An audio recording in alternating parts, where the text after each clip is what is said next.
Welcome to Americana Archives. Today's headline is Bridge, an American Mania. The subheadline says, Love of the game is spread to the four corners of our continent, despite the anathemas of the pulpit and the reproaches of the uninitiated.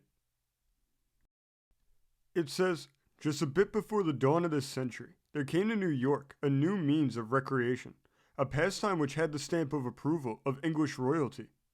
In a short time, it took the town by storm, and before a year, it had spread into the remotest corners of this continent. The old saying attributed to Napoleon, that the man was indeed to be honored who made the songs of a nation, applies also in this busy era to the one who brings to it the means of turning from the whirl and resting its mental faculties in mild intellectual pleasure. Bridge, a form of whist to which is now given a place of honor as quite a separate game of cards, was brought over from England and played at a few of the fashionable clubs and in a score or more drawing rooms. It had come to England, they say, by way of Holland a few seasons previously, and had conquered London. The honor of introducing bridge, which today is becoming as universal a pastime in drawing rooms as golf and tennis are in the open, and which has outrivaled other forms of whist and even has shaken King Poker on his throne, has been given to one or more New Yorkers. Although he modestly declines the honor, it has been stated that Henry Barby was one of the first who played bridge whist, now only bridge since it has severed itself from the leading strings of its parent, in New York, and that the Union Club was the place where the first game was played. The site of the Union has been occupied by a business building, and a tablet certainly should be put up in commemoration of the event by those who were devotees of the game.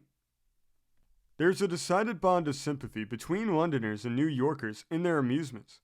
The summer after bridge had been introduced into New York, Americans abroad found that life in country houses in England or evenings in London were impossible unless one played bridge. There the craze for the game was epidemic. Dinners were hurried through in order that the cards might be brought in. The opera and dances were neglected, and the language of the game became current in all drawing rooms. New York initiated. That winter, two teachers came to New York to instruct in the rudiments of bridge. Whist experts arrived from all parts of the Union, took a few lessons, and went to their various homes to spread the propaganda. At Hot Springs and at Palm Beach, teachers arrived with the season, and in a short time, there was money to be coined. Since then, constant instruction has been going on. Classes are formed everywhere, and from being the property of the very smart set, bridge has become the fad of the hour among all kinds and conditions of people. Every village in this country, or almost everyone, has a bridge club, and it's the absolute refuge and delight of suburban districts of all the great cities and large towns. In England, it has been introduced into church fairs and bazaars with much profit, and it's been attempted here with good results for charity. At all sociables for the benefit of the church in London, there's a room set aside with large tables and cards, counters and candles, and dainty arrangements. You can pay a small fee, and also a sum for the cards, and you can play as long as you like. Living bridge is being done, as we're living chess and living whist. Today, thousands of women, and this is no exaggeration, and it's more or less a woman's game, employ half the day in playing bridge. They commence after luncheon and play until 6 when there's tea. They hurry home for dinner and rush out again after a hasty meal to another bridge party, or the game is played in their drawing rooms. Men also play a great deal at their clubs and join the women in the evening. Tables are now arranged at all dances and balls for bridge players. Winter before last, a party of debutantes was missing from the cotillion at the residence of one of the wealthiest and most notable families in New York. The young women were found in an upper sitting room, playing bridge, unconscious of partners, the favors, and the music. Bridge essentially a gamble. Bridge, after all, is nothing but dummy whist, with certain values attached to suits. The skill comes from card sense, the knowledge of which cards are out and which are not, this being simplified by the dummy, and from a prudence and foresight in betting. Bridge is essentially and primarily a gambling game, and as such, it has had hurled down upon it the anathema of the pulpit and the reproaches of those who have not played it. But anything may be turned into gambling. On dull days in the Fifth Avenue clubs, men sit in the windows, take sides, and bet on the white horses, red-headed girls, messengers, and people going up and down the avenue.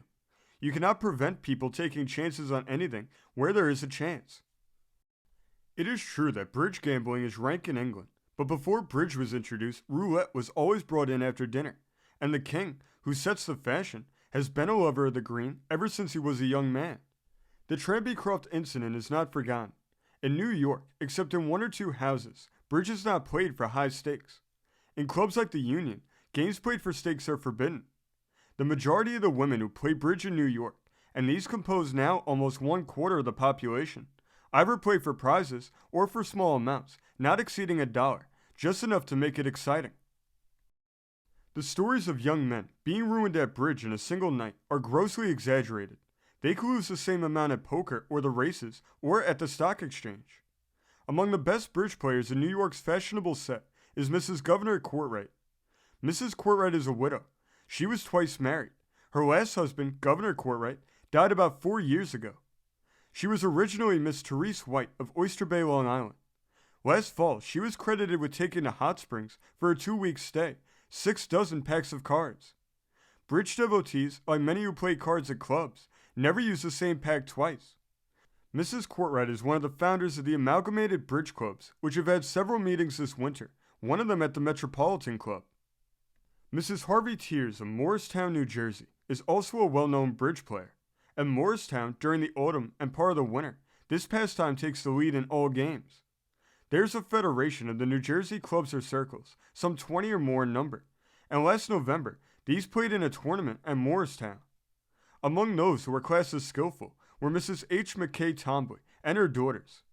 Mrs. Tombley was the daughter of the late William H. Vanderbilt. In New York, Mrs. Ogden Mills, her twin daughters, and her mother, Mrs. Matern Livingston, are noted bridge players.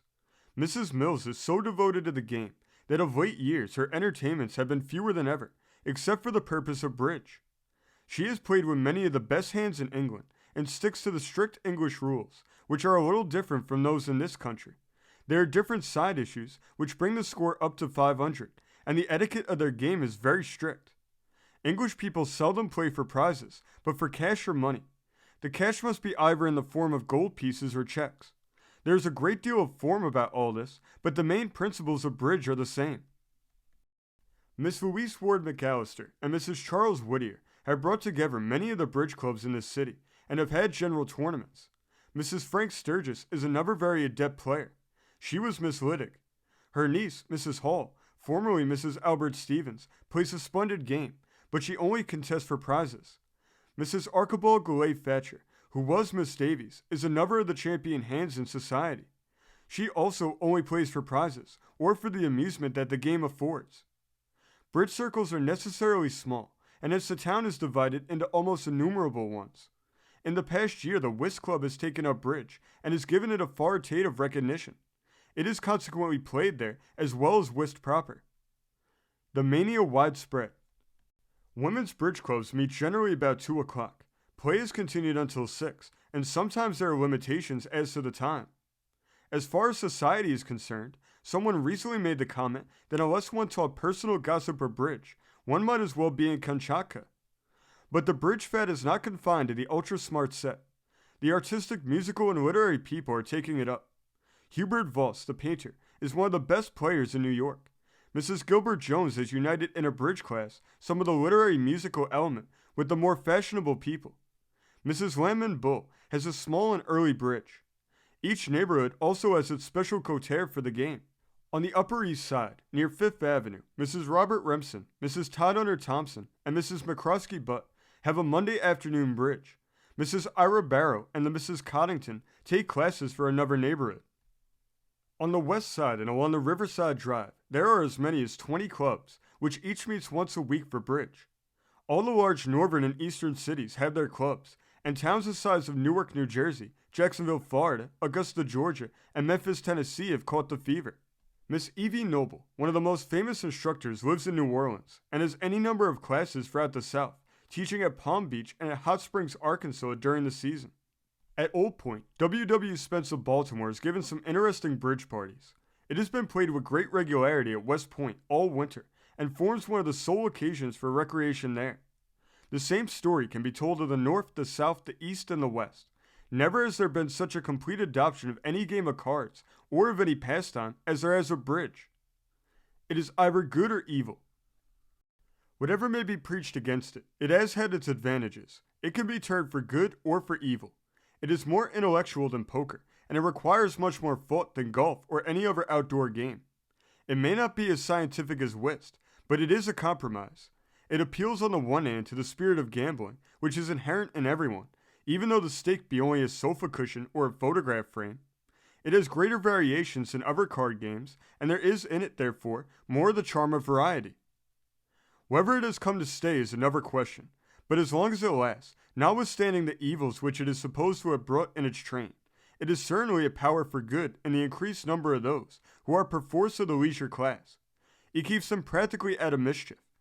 It is an argument for temperance, because you cannot play bridge with your brains fuddled, and so after all, it has perhaps much more virtue in its composition than it has of wrongdoing. To those of wide views, bridge should be welcomed. It is a good sign of the times.